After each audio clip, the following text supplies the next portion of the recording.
आज मी डिनरमध्ये कट करतोय पालक आणि लंचमध्ये कारलं. तर नमस्कार मित्रांनो, मी आकाश भाटकर, काम करतो शिफवर.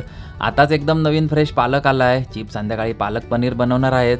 पालकला सर्वात आधी चांगलं वॉश करून घेतलं आहे, कारण त्यामध्ये वाळू असते. आणि पालकला नंतर बॉईल करून ग्राइंडच करायचं आहे, त्यामुळे कसं पण कट केलं तरी चालेल. आता माझं सर्व पालक कट करून झालं आहे. आणि नॉनव्हेजमध्ये फिलेट फिश आहे, म्हणजे या कटिंगचं नाव फिलेट आहे आणि माशाचं नाव रूह आहे. त्यामध्ये काटा नसतो, त्यामुळे कट करायला एकदम इझी असतो, लगेच कट करून होतो.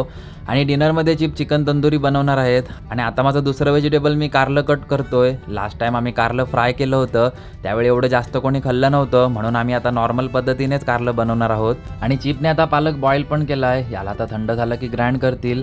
आणि माझं सर्व व्हेजिटेबल आता कट करून झालं आहे. आणि फ्रूटमध्ये मी पायनॅपल देतोय, याला पण आता मी कट करून घेतो.